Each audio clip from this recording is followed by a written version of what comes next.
तृतीय द्वितीय अक्षर 2 राखी बांधिबाकू लड़ाटी से तृतीय चतुर्थ अक्षर मिसी मन भाव को बुझाई आसी द्वितीय चतुर्थ अक्षर जोड़ी अनुभव कले खोजिब पानी तृतीय और षष्ठ अक्षर 2 बोध हेबा पई बुझाए सेही षष्ठ सप्तम को मिसाई देले उपविश्व अर्थ बुझिब बोले प्रथम सप्तम जेबे मिसिब 30 दिन रे पूर्ण हेबो प्रथम रु सप्तम मिसाई देब फेब्रुआरी 21 रे पालित हेबो एही धंदाटी को जी कहिबो एही परि एक धंदा लिखिबो कला भितरकनिका डॉक्टर शरद कुमार विश्वास भितरकनिका हेउछि प्राकृतिक सौंदर्यर एक गंताघर एहार नदी नाल लुणा जंगल हेंताଳ ବଣ ଘଞ୍ଚ ଅରଣ୍ୟରେ ବାସ କରୁଥିବା ନାନା ଜାତିର ପଶୁ ପକ୍ଷୀ ସବୁ ଗୁଡ଼ିକ ଦେଖିବାକୁ ସୁନ୍ଦର ଥରେ ଏହି ଅଞ୍ଚଳକୁ ବୁଲିଗଲେ ଗୋଟିଏ ପରି ରାଜ୍ୟରେ ବିଚରଣ କଲା ଭଳି ମନେ ହେବ ଭିତରକନିକା ଅଞ୍ଚଳଟି ଓଡ଼ିଶାର ପୂର୍ବ ଉପକୂଳରେ କେନ୍ଦ୍ରାପଡ଼ା ଜିଲ୍ଲା ଅନ୍ତର୍ଗତ ରାଜନଗର ଥାନରେ ଅବସ୍ଥିତ ବ୍ରହ୍ମାଣୀ ବୈତରଣୀ ଓ ଧାମରା ନଦୀ ମୁହାଣରେ ଥିବା ଏକ ବିସ୍ତୃତ ଲୁଣା ଜଙ୍ଗଲକୁ ଭିତରକନିକା ବୋଲି କୁହାଯାଏ ଏହି ଅଞ୍ଚଳଟି ଆଗେ କନିକା ରାଜ୍ୟର ଅନ୍ତର୍ଭୁକ୍ତ ଥିଲା ଏହାର ପୂର୍ବରେ ବଙ୍ଗୋପସାଗର ଘେରି ରହିଛି ସମୁଦ୍ର ନିକଟବର୍ତ୍ତୀ ହୋଇଥିବାରୁ ଏହା ଏକ ଲୁଣା ଅଞ୍ଚଳ ଏବଂ ନଦୀ ନାଳ ଦ୍ୱାରା ଖଣ୍ଡ ବିଖଣ୍ଡିତ ଏଠାକୁ ଯିବାକୁ ହେଲେ ରାଜନଗର ଘାଟରୁ ଜଳପଥରେ ଡଙ୍ଗା କିମ୍ବା ମୋଟର ଲଞ୍ଚ ଯୋଗ କରିବାକୁ ହୁଏ ଚାନ୍ଦବାଲି ଠାରୁ ବୈତରଣୀ ନଦୀ ଘାଟରେ ମଧ୍ୟ ଯାତାୟାତ ସୁବିଧା ଅଛି ଏହା ଗୋଟିଏ ଅଭୟାରଣ୍ୟ ହୋଇଥିବାରୁ ଜଙ୍ଗଲ ମଧ୍ୟରେ ପ୍ରବେଶ କରିବା ପୂର୍ବରୁ ସେଠାରେ ଥିବା ବନ ବିଭାଗର ଅଫିସରୁ ଅନୁମତି ପତ୍ର ନେବାକୁ ହୋଇଥାଏ ଭିତରକନିକାର ପ୍ରାକୃତିକ ସୌନ୍ଦର୍ଯ୍ୟ ଅତ୍ୟନ୍ତ ରମଣୀୟ ମୋଟର ଲଞ୍ଚରେ ଗଲାବେଳେ ନଦୀ ଏବଂ ନାଳର ଉଭୟ ପାର୍ଶ୍ୱରେ ଦେଖାଯାଏ ଘଞ୍ଚ ଜଙ୍ଗଲ ସ୍ଥାନେ ସ୍ଥାନେ ଗଛର ଡାଳ ଗୁଡ଼ିକ ପାଣି ଉପରକୁ ନଇଁ ଆସିଥିବା ଗଛ ଡାଳରେ ନାନା ଜାତିର ଚଢ଼େଇ ବସି କିଚିରି ମିଚିରି ଶବ୍ଦ କରୁଥିବେ ସେମାନଙ୍କ କଳରବରେ ବନଭୂମି ମୁଗରିତ ହୋଇ ଉଠୁଥିବ କେଉଁଠି ମାଙ୍କଡ଼ ମାନେ ହୁଙ୍କାର କରି ସେ ଡାଳକୁ ଡେଇଁ ଗଛକୁ ଦହଲାଇ ଦେଉଥିବେ ମାଛରଙ୍କା ଚଢ଼େଇ ମାନେ ଆକାଶରେ ଘୁରି ଘୁରି ପାଣି ଉପରକୁ ଝାମ୍ପ ଦେଇଥିବେ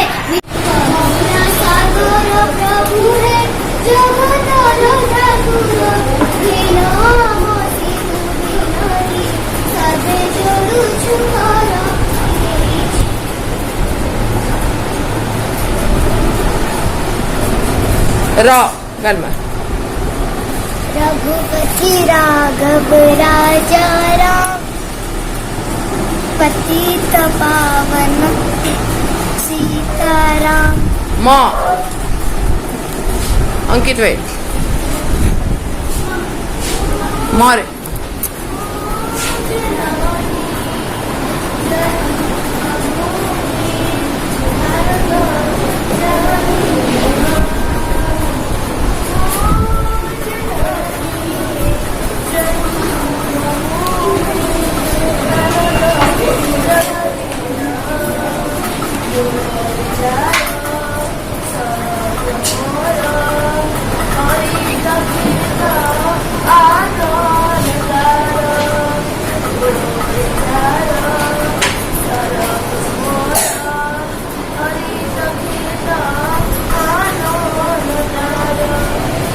Ra. Go. सिया राम जय जय राम राम सिया राम जय जय राम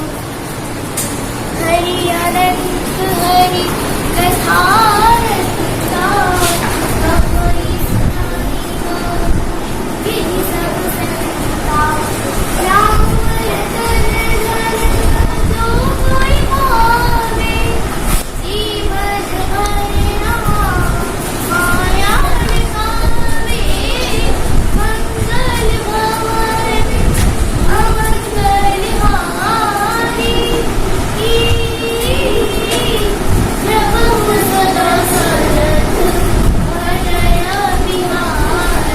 र राधे कृष्णा कृष्णा कृष्णा राधे राधे राधे श्याम श्याम श्याम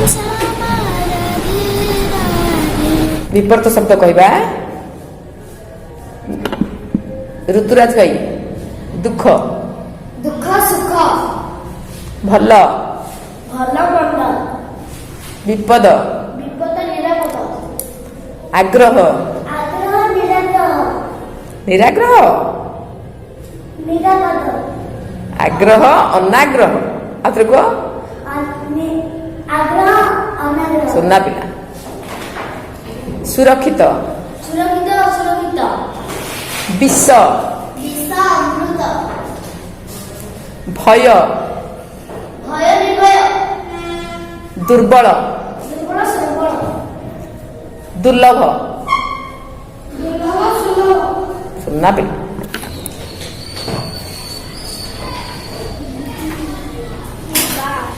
ଏକ ବାଘ ଦୁଇ ଘର ରଥ ଦୁଇ ଗଜ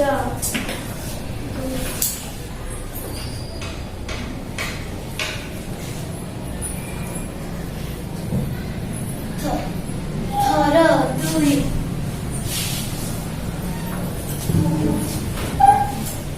ଚପ ପର ଦୁଇ ଖି ଦୁଇ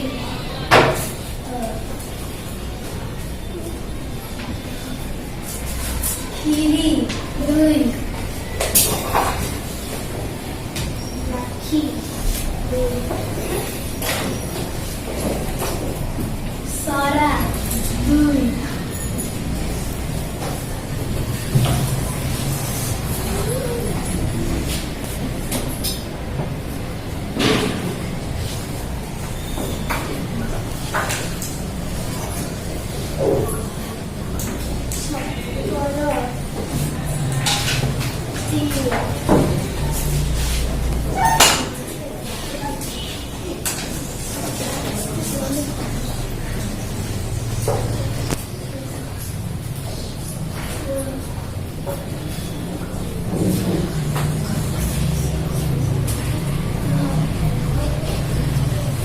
ଘନ ଦୁଇ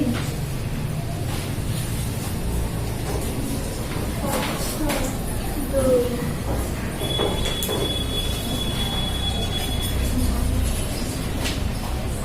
ବାଷ୍ପ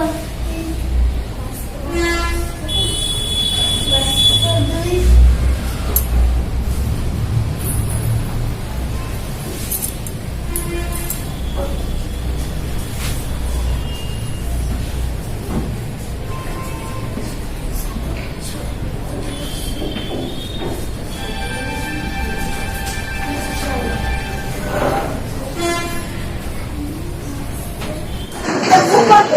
Bye.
ମାନନୀୟ ଗୁରୁଜୀ ବୃନ୍ଦ ଏବଂ ମୋର ସହପାଠୀ ଭାଇ ଓ ଭଉଣୀ ମାନେ ବିର୍ସା ମୁଣ୍ଡା ଥିଲେ। ତାଙ୍କର ବାପାଙ୍କ ନାମ ସୁଗନା ମୁଣ୍ଡା ଓ ତାଙ୍କ ମାଙ୍କ ନାମ କରମୀ। ସେ ବାମ୍ବାଠାରେ ଜନ୍ମ ଗ୍ରହଣ କରିଥିଲେ। ସେ ଇଂରେଜ ମାନଙ୍କ ହାତରୁ ନିଜ ଜନ୍ମଭୂମିକୁ ମୁକୁଳାଇବା ପାଇଁ ଶପଥ କରିଥିଲେ। ସେ ନିଜ ଜନ୍ମଭୂମିକୁ ନିଜ ପ୍ରାଣ ଠାରୁ ବଳି ଭଲ ପାଉଥିଲେ। କିନ୍ତୁ ଜଣେ ମୁଣ୍ଡା ଜାତିର ଲୋକ ମାଝୁକା ମାରିଆ ଜମି ଓ ଅର୍ଥ ଲୋଭରେ ତାଙ୍କୁ ଇଂରେଜ ମାନଙ୍କ ହାତରେ ଧରାଇ ଦେଇଥିଲା। ସେ ଆଞ୍ଚି ଜେଲରେ ଥିଲେ। 1900 ମସିହା ଜୁନ 9 ତାରିଖରେ ସେ ନିଜ ସହପାଠୀ ଦ୍ୱାରା ବିଷ ଇଞ୍ଜେକ୍ସନ ଖାଇ ମୃତ୍ୟୁବରଣ କରିଥିଲେ। ସେ ନିଜ ଜନ୍ମଭୂମିକୁ ଭଲ ପାଉଥିଲେ ବୋଲି ମୁଣ୍ଡା ଜାତି ତାଙ୍କୁ ଡାକୁଥିଲେ ନିଜ ଭଗବାନ। ଏହା କହି ନିଜ ବକ୍ତବ୍ୟ ଶେଷ କରୁଛି। ନମସ୍କାର।